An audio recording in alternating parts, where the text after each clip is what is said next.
Hi, it's Jessica. I have an exciting announcement. On Sunday, October 19th, we're hosting the Ampersand Summit, an in-person event in San Francisco that will bring together people who straddle multiple worlds to meet each other, share what we're working on, and talk openly about what it's like to lead a multi-passionate life. I'd like to extend a personal invitation to you. Learn more at theampersandmanifesto.com. There's a link at the top of the page to sign up for the event. I hope you can join us.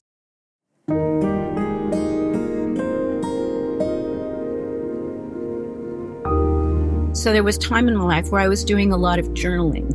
And through that journaling, which I have to give a shout out to Julia Cameron, because it was the artist's way journaling that really helped me to excavate the fact that I wanted to settle down, buy a house, and have another child. And, you would think with me, I was so career focused that I thought, well, what's the next step in my career? But that was the next big step for me. So my oldest son was 13 when my youngest son was born. It's my great honor to be speaking with Susan Gundunas, singer, actor, voice teacher, and mom. Susan has been my voice teacher for over 20 years and has always been someone I've looked up to, not just for music, but for all areas of life.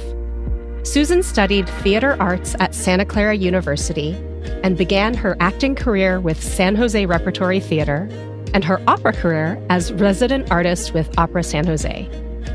Consistently praised for her consummate vocal talent and stage presence across the U.S. and internationally, some of her notable roles include Donna Anna in Don Giovanni, Lucia di Lammermoor, Madama Butterfly, Violetta in La Traviata, and Carlotta in The Phantom of the Opera.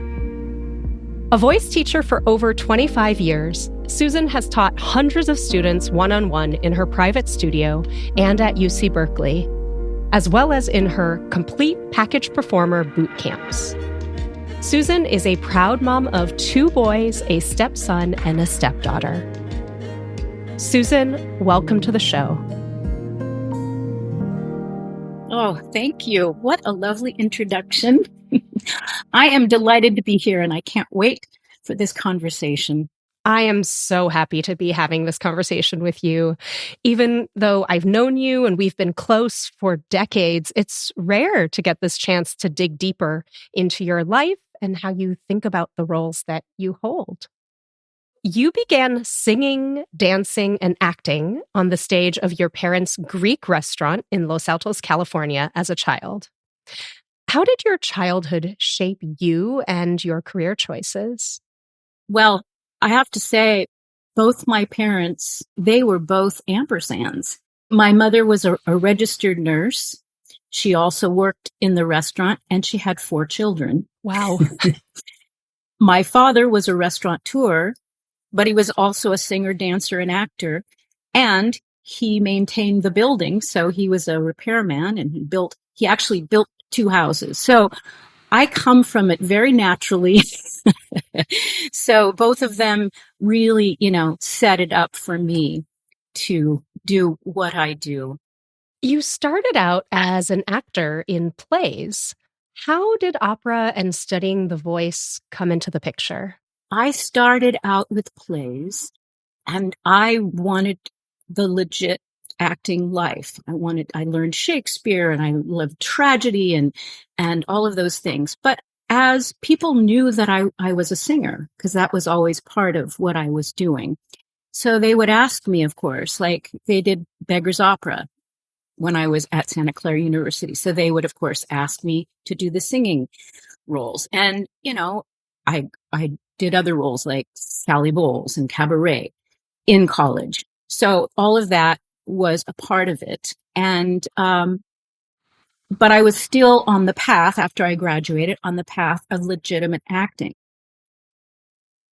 I got married and had my first child and decided that I wanted to stay home for 5 years and be the mom for 5 years. My first husband, my ex-husband, who the father of both my sons, he was in graduate school at the time, in Connecticut. We were all out in Connecticut. We had to move out there when my son was very young. And so I was there as a mom and trying to take care of my son and my husband and all of that. And it became clear after a year of doing that I had to sing. It was like a push from within. I had to sing. And it was just singing, really. I had to learn. I had to go back to school. And it was this thing that would not let go of me. So I had to break my promise to myself and to my husband and sit him down and say, look, I have to do this now.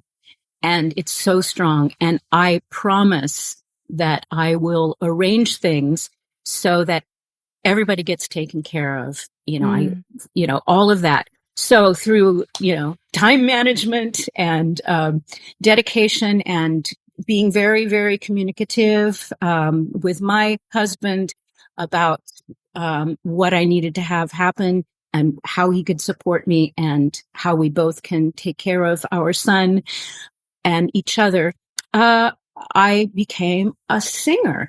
But going back to the question, what really came to me, Jessica, was that opera itself is the perfect blend of legitimate acting and singing. Because actually musical theater is not quite that, which I also do and was doing dabbling in as well. But acting in opera was more close to what I would do as a legitimate actor. And those two things just had to come together. And from within, it was a push from within.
That's Susan Gundunas singing Donna Anna's aria Non mi dir from Don Giovanni at the San Luis Obispo Mozart Festival. Balancing motherhood with any work outside of the home is a challenge, and being a performing artist and a mom comes with a unique set of challenges.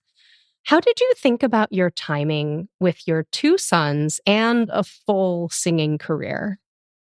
Well, one of the things that actually practically had to happen is that I had my sons one at a time. And I know that sounds silly because they're not twins, obviously, but I had them 13 years apart from each other. So one son was great. He traveled a lot with us as we traveled around. We had to move many times. And so he had that experience, but I know it was challenging at certain points for him, although he tells me now, God bless him, that it was all good for him, that he appreciated it. But I could see that it was hard on him.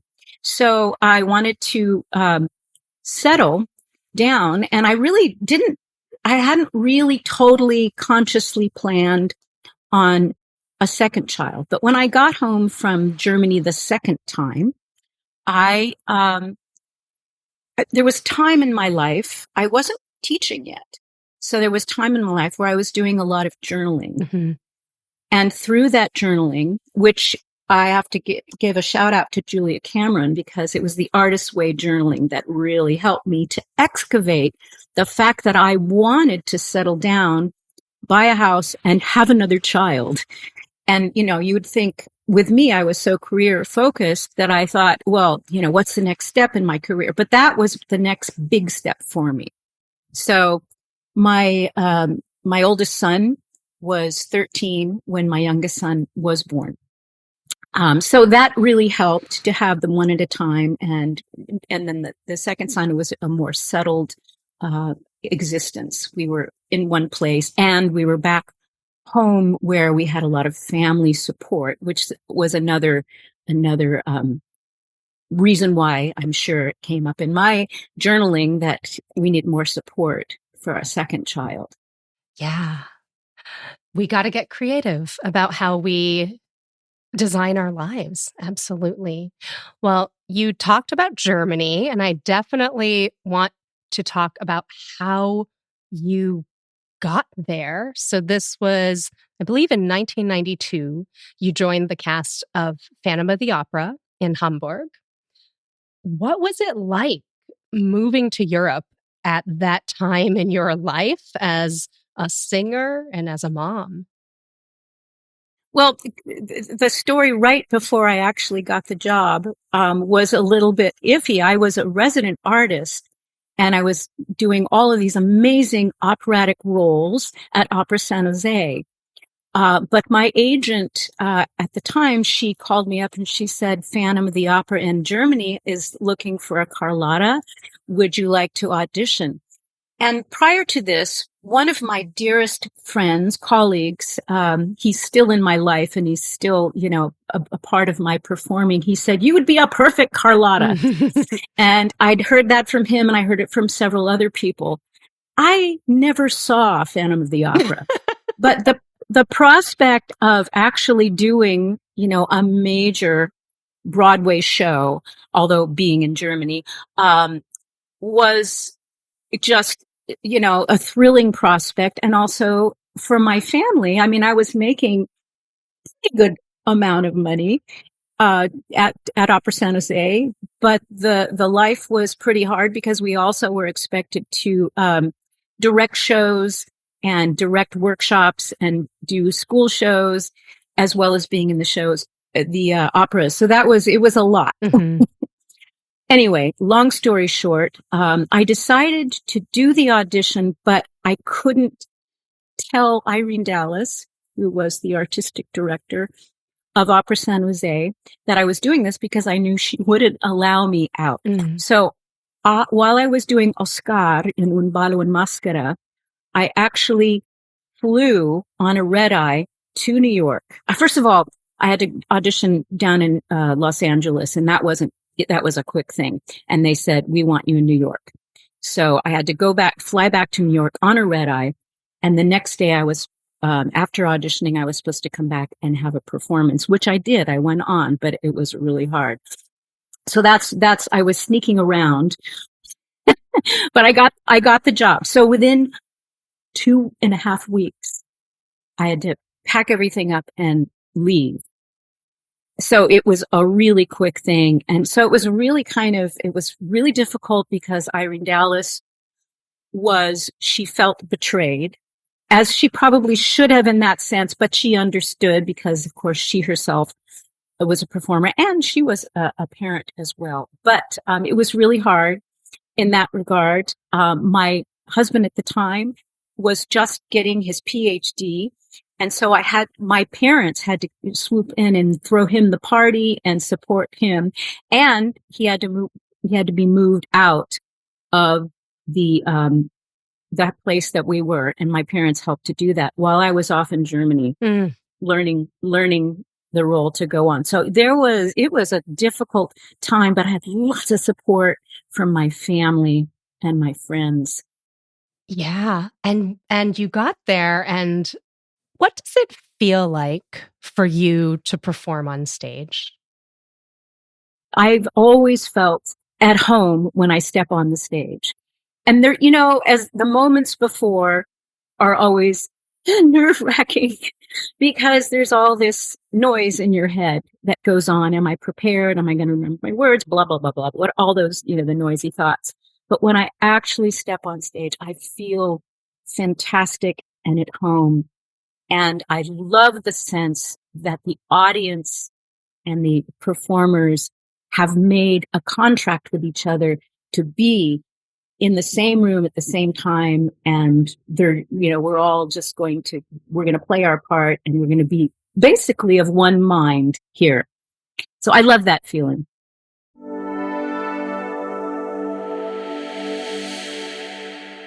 Let's take a moment to reflect on this question. When have you had the feeling in your work that everyone's in the space together working towards a common goal? Outside of hosting this podcast, I partner with leaders in the workplace to turn professional challenges into leadership successes and career progression. I love working with executive leaders, people managers, and of course, ampersands. If any of this sounds interesting to you, reach out to me at jessicawan.com. That's JESSICAWAN. Now, back to the show. You shared this amazing quote by Hal Prince, who he's one of the names in Broadway. What did he say, and what was that experience like? Well, I'll prep it by saying, so I had 2.5 weeks to learn the role from getting to Germany and being put in. Now, they had a great team that would put me in, and I was coached within an inch of my life on everything and rehearsed. And they were a wonderful machine in that way. So they really prepared me well.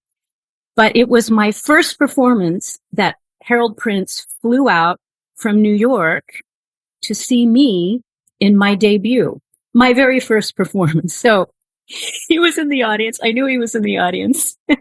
So I come out, and I'm, of course, nervous as heck. I come out, and Carlotta, she starts with this severed head, which is quite heavy. And she's holding this severed head in the first scene. And she's in this really huge, heavy hoop skirt. That's about 50 pounds. The actual skirt is about 50 pounds, not to mention the headgear and all that stuff. So in my first entrance, I rush downstage, and I'm going to hold up the head, and I'm going to sing the cadenza, which goes up to a high C, high D above high C, and down. And on the way down, I trip on my skirt, but I don't fall. I stumble, and then I keep going. And I go through with it, and I do the whole first act. And while I'm up in my dressing room changing, someone says, Harold Prince is downstairs and he wants to see you. And I'm like, oh my God, I don't know what he's going to say. So I go down there, it's intermission, and he says to me, don't change a thing. I love it. So I was so floored. And I said, but I tripped. He said, you know what? Anytime a performer knows that I'm in the audience, something always goes on like that. But so it really was it was a great experience in the sense that I got his validation. You know, he was the one that I wanted the validation from and the go ahead from. But the fact was, it taught me that, you know, it's not going to be perfect. There are going to be mistakes made, but it doesn't mean that it isn't right and perfect for the audience at the moment. What a great learning, and what a thrilling time for the audience, for you, for everybody involved. You started teaching in the early 2000s, and starting a private vocal studio is an entrepreneurial endeavor. What did those early years of teaching look like? Well, I remember when I first thought I wanted to be a teacher, I had to clear it with my own teacher. And before I got the sentence finished, she said yes. So she knew I was headed in that direction as well as a performer. She said, yes, do it. So I needed her go ahead and validation. But it was a while before I started, because I really wanted to study a little bit more and really, really get it clear, you know, and really, really understand more about the technique I was about to teach. So that was part of it. Then I had one of my really dear friends who's a singer. I practiced on her, and it went well. It was like an 1.5-hour lesson, and it was really, really fun. And I had a friend's of my son's, his mother wanted to learn how to sing Happy Birthday. Oh. So she took a lesson. She took a lesson from me. So those two little things started. But I was also at the time, I had this great group of women who were all studying with Jane at the time. And we called ourselves the Sopranos on the Verge, the SOVs. And since all of them have gone on to do great stuff. But we would get together and we would sing for each other. And then we'd bring in different kinds of coaches and acting coaches and musical coaches to, come and work with us.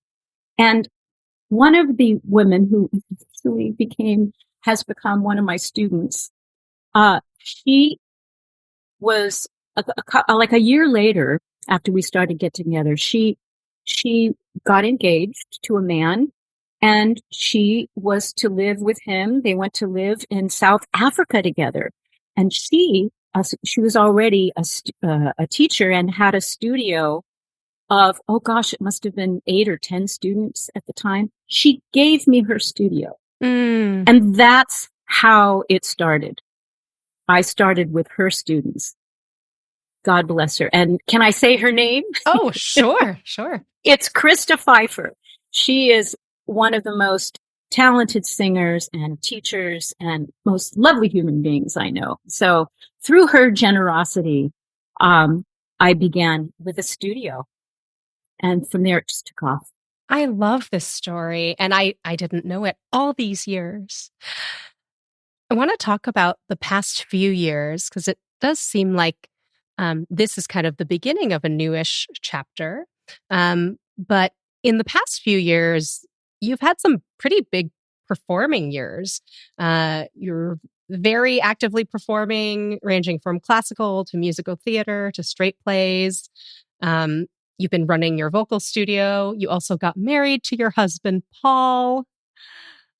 After you had a Zoom wedding in 2020, you were finally able to celebrate in person in 2024. I was so honored to be there and to sing for your wedding. What did this experience mean to you? Oh my gosh. Well, the culmination of so many years of transitions, I would say, in my life. So the wedding itself, Paul and I have known each other for a long time. And we brought our families together, and we were brought together because of losses that we had suffered. His with the death of his wife from cancer, and mine from a divorce from my husband of 28 years. So it was a long, slow process because we had these two families to bring together. And so we decided to just go really slowly because it was important that we got it right. And that everyone got their needs met. And, so all the kids are grown now and they're all adults and they're all in their lives. We're empty nesters. So it was time to have the celebration. We were out of the pandemic. And it was just time to, to have that, what is it, the closure, from the wedding to the community coming in and celebrating. So it was great to have all of the grown kids there, family from far away, and all of my, core people, you being one of them there, participating in you sang with two others, beautifully. So it was a delightful, memorable, beautiful, emotional culmination of all of, things turning out well. Yes. And I think I can talk a little bit too of, I was diagnosed with breast cancer in 2023. And so 2020, I had been really busy with, San Jose Playhouse doing multiple, contracts. In 2023, I had 5 shows that I was doing roles in and a concert, the Kristen Pankonen concert. I mean, I had so many things going on that year. And then I get diagnosed with this. And so 2024, the first part of it we had the celebration, which was great. And then most of the rest of it was dealing with the healing from the surgery and the recovery, the radiation, all of that. And I can say I'm cancer-free now. And yes, so it's turned out really well. But it gave me that time, as, most cancer survivors will talk about, to really, that transition really wakes you up to what's even more important. And so taking on less and being more present at home is great. Taking care of my energy level, all of those healthy practices, really establishing them again has been great. And I've done a few concerts with you, which has been really, really fun. Thank you so much for sharing more. I think it is so helpful for people because you don't know what others are going through in terms of health or caretaking of others.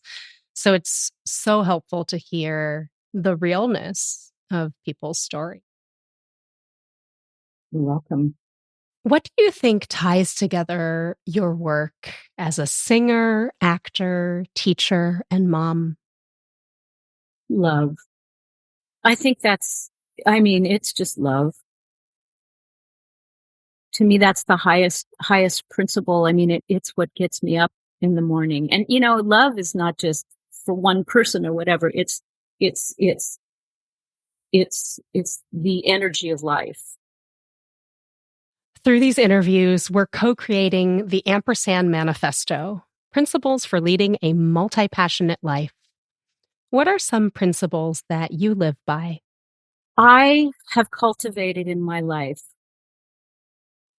an attitude of love and gratitude.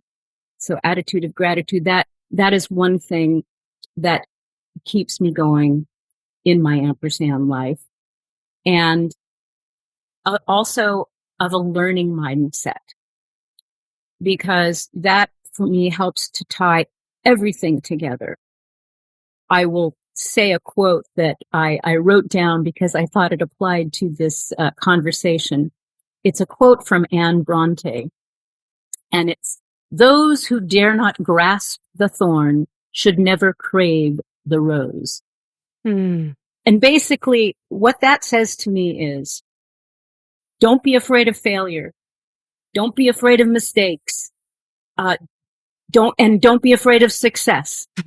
All of those things, can be challenging, can hurt, can sting. But basically it's looking at whatever happens, whatever setbacks, cancer, whatever, rejections and not getting a job, being, divorced and all those sorts of things. There's still things to be grateful about and always to learn from. So in fact, the greatest, learning is from the setbacks. I hate to say that, but that teaches one the most. It wakes us up. So how can I, not go forward and, get up every day and go, okay, what's next? What's going to happen today? And it, so whatever comes to me, I have this mindset that I'm grateful because I always have something to learn and develop. This is so wonderful. Susan, it has been such a pleasure talking with you. Folks, you can learn more about Susan at susangundunas.com and susangundunasvocalstudio.com. We'll link to these in the show notes. I had a chance to listen back on my interview with Susan, and I wanted to share a few key takeaways. 1, I loved the story about how Susan's friend Krista played a key role in starting her voice studio. For many small businesses and entrepreneurs, generosity counts for a lot, especially in the beginning when you don't yet have a marketing engine or a client base to get referrals from. In my first year of building out my coaching business, some of my first clients came from generous people in my life who had the faith to trust me wholeheartedly.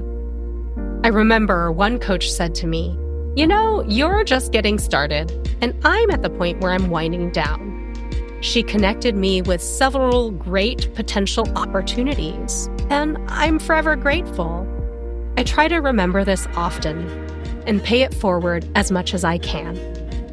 2, we all have seasons of our lives, and it's helpful to be aware of which one you're in right now. Susan has been balancing and rebalancing her roles as performer, teacher, and wife and mother for decades. And when a change came along, it was an impetus to reassess priorities. I admire how Susan faced cancer, knowing that health and family needed to be the top priorities. It can be a tough thing for ambitious high achievers to slow down and focus on the basics. The word that keeps coming to mind here is care. Care for yourself, care for your loved ones, and the focus on care now, so it'll sustain you for the future. 3, love is the energy of life. What a powerful quote. I see love in everything that Susan does and shares with the world. And I can see this quote applying to every guest we've had on this show. We do what we do because we love it, and it generates love in return.